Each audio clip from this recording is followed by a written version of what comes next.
imagination and the imaginal.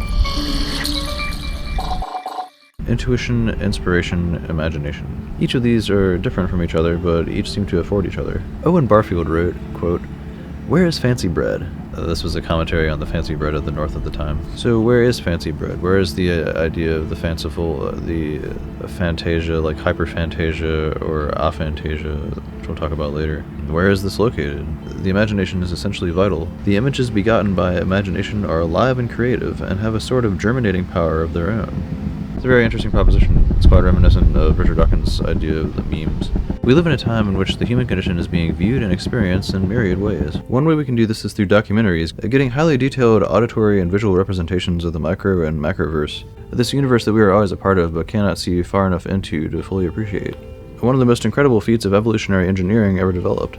We can watch this in full 4K resolution through computer-generated simulation. We can witness cells dividing, life emerging at the level of the microcosmos. We've attained a pretty good grasp of the umvelt of a mouse, and we can get partial glimpses of what life is like for other creatures, like the peregrine falcon, zooming 200 miles an hour through the sky with brilliant cinematography captured in 480 frames per second, allowing us to slow down the moment that they make the catch, or even simulate what it would be like to look through those telescoping eyes. Imagine having telescopic vision. We can portray the vision of dogs, cats, rats, and bats ad merita. These are moments of maximal salience for these organisms. And now we capture those moments of maximal integration and set them to music for our entertainment, yes, but also for the expansion of our appreciation of life. Take a look at this awesome scene from Blue Planet. If you haven't watched this, you should definitely check out the whole thing. It's an awesome clip. Depicting an iguana trying to escape a bunch of snakes. We can wield our imaginations over space and time. In fact, imagination has been described as a way to time travel. We can explore the deepest depths of the Marianas Trench to the highest heights of Mount Everest in our mind's eyes. We've never expanded our consciousnesses to such levels before, with technological aids as well as spoken word and tradition. And though our visual cortexes vary in their ability to render mental imagery, we now have tools at our disposal for increasing those abilities, also acquired from technology and word of mouth, and some from the earth itself, like psychedelics. Let us use these tools to our advantage to live our best lives. I really should note how much of a tragedy this variability is, though. Some do not just have compromised imaginative abilities, some have no imagination whatsoever, no capacity for mental imagery at all. This is a condition called aphantasia. If you have a rich, detailed imagery when you close your eyes and imagine, be glad that you have that capacity, and nurture that ability, and there's plenty of resources for you to do so online, for free. And the opposite, of course, is also true, like for the inventors Temple Grandin and Nicholas Tesla, a condition called hyperphantasia, where they have a very, very rich, highly detailed imagination. In fact, Tesla, if I'm not mistaken, he would report being able to see his own diagrams, like actually as he was looking at the objects he was working on.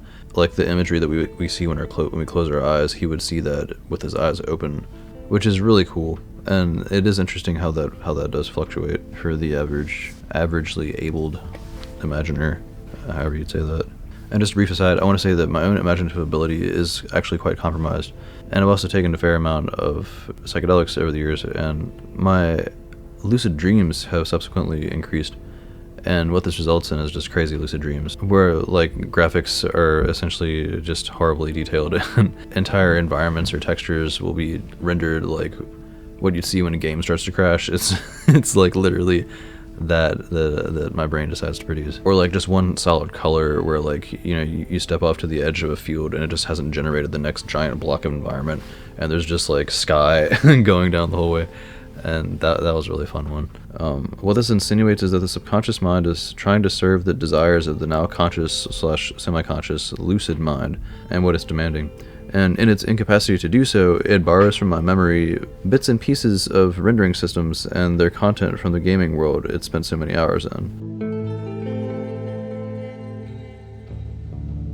Now, we also have Corbin's term, which is the imaginal, which more so describes productive imagining or forming ideas through serious play or salience landscaping, or forming a perspectival knowing. Carla McLaurin defines it as, quote, useful ideas you construct to comprehend the world and the people around you, end quote. It is constructive and not random, like our dreams or daydreams. And these constructs are what I refer to when I use the term notions, I should say, which is a phenomenal cognitive function that we seem to share with mammals and other organisms. For example, dogs have vague or well-constructed notions of their owners, their family dynamic, the treat and trick system, and basic decision-making. And I would dare say certain plants with examples of memory and self-location, such as the pea plant or the mimosa plant, And the imaginal affords thinking these thoughts as well in the first place.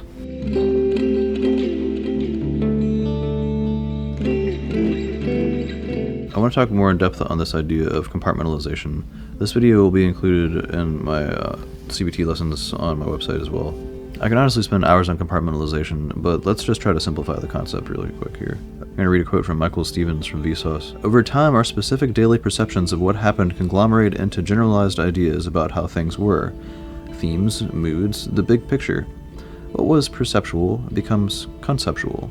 And concepts are good. They lower cognitive load by wringing out details, leaving us with a much broader, lighter gist, but they can also obscure reality.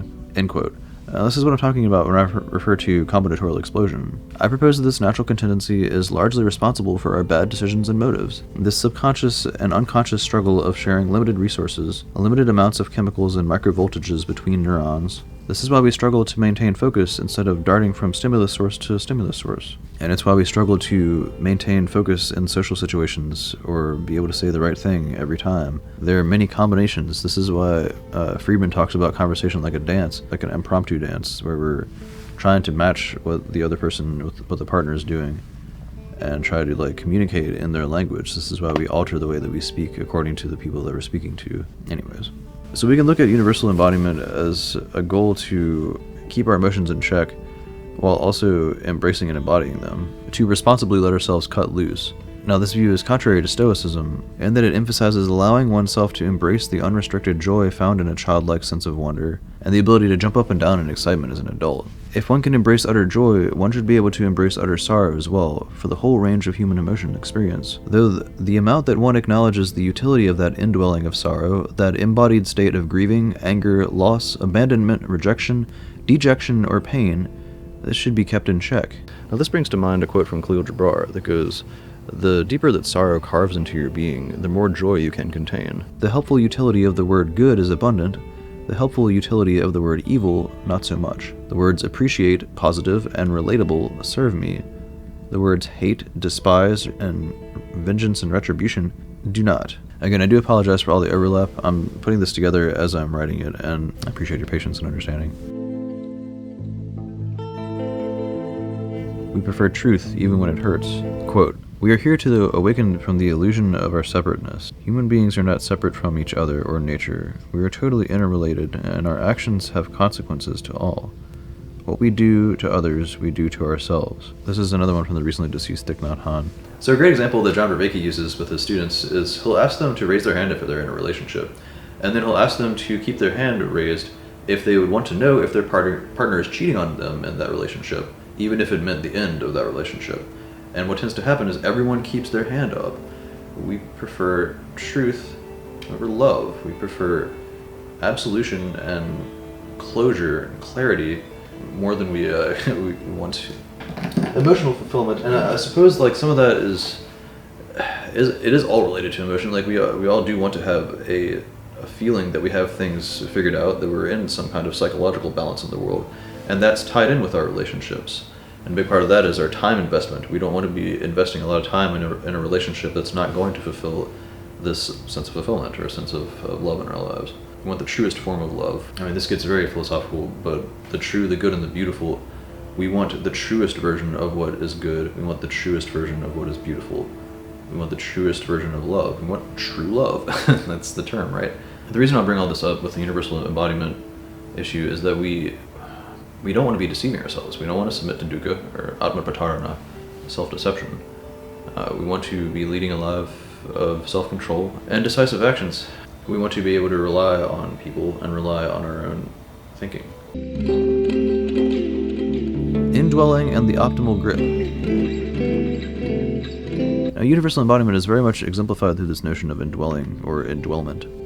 Let's look at an example here. So Michael Polanyi uses a pencil and a mug to describe this concept of indwellment or indwelling. We're going to be taking a pencil and we're going to close our eyes and imagine as if we don't know that we have a mug, first of all. We will use the pencil to tap on the mug repeatedly, or we're not even using our hands, we're using the extension of our body to determine what the object is that we're interacting with. This is the idea of seeing through the pencil, as if a blind person were using a pencil to tap on the mug to identify it as a mug. I am perceiving through the pencil, just as the universe is perceiving through me. I am a vessel of its own introspection, and subsequently, I introspect.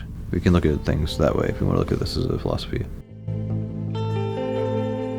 So let's talk a little bit about helpful versus unhelpful language. Sometimes it seems like we are victims of habit, but that's not really the most helpful way to look at things.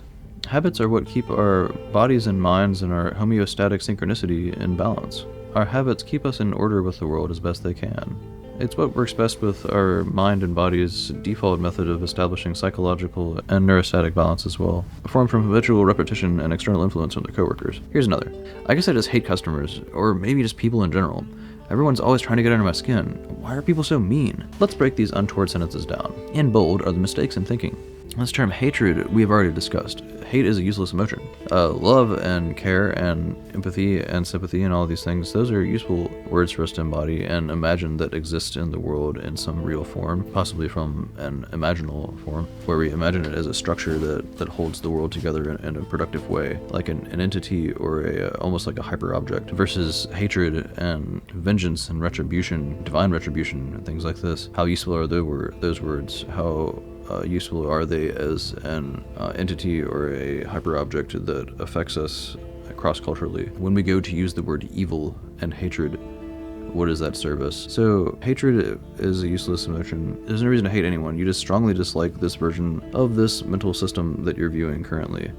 This processing system that is currently malfunctioning or is not adapting well because it's like a hunter-gatherer in the 21st century. It's very much ecologically dispositioned, or evolutionarily displaced. Evolutionary displacement is the term Vervaeke uses. So this next sentence, everyone is always trying to get under my skin. Everyone, using these terms, everyone and always, this is absolutism. This is black and white thinking. And remember, as we learned in Star Wars, only a Sith deals in absolutes.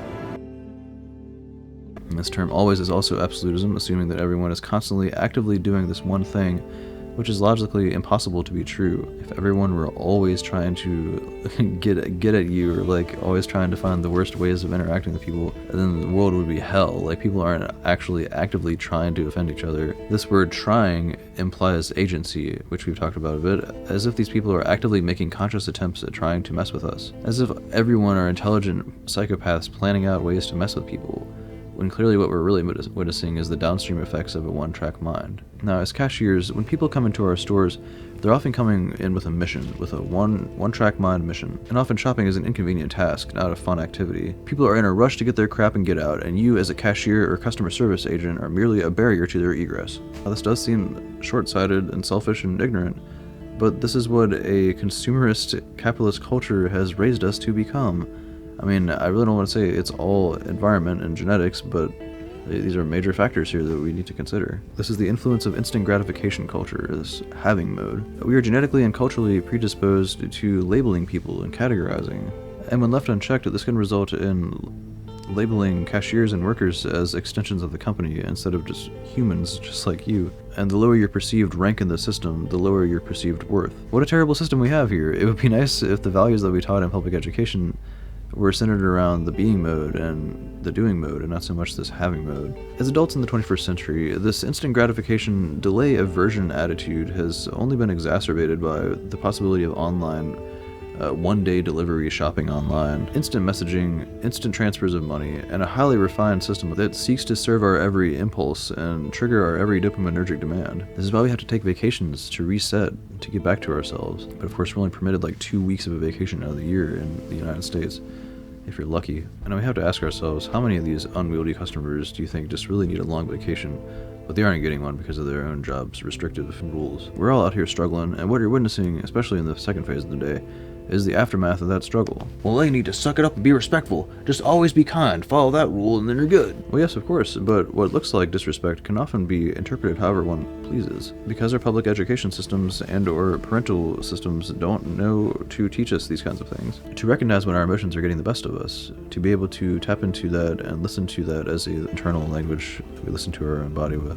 That can take years to develop, especially in this culture, and especially like this highly overstimulated instant gratification culture, and also when we're not taught taught from a young age to introspect and to listen to our emotions. Because we don't know how other people's pasts have gone, we should always assume the best, or give them grace, that they simply didn't intend this to begin with. They're running on autopilot with a previously ingrained default mode reaction system. And getting back to this sentence, a transition was made from customers to just people in general. And sometimes this happens, we compound and expand our problems to larger groups without noticing. Well, that's all for now. Thanks so much for sticking through the video. If you find this video valuable and want to show your appreciation, you can donate here. Viewers can access the Polymath Park Patreon here.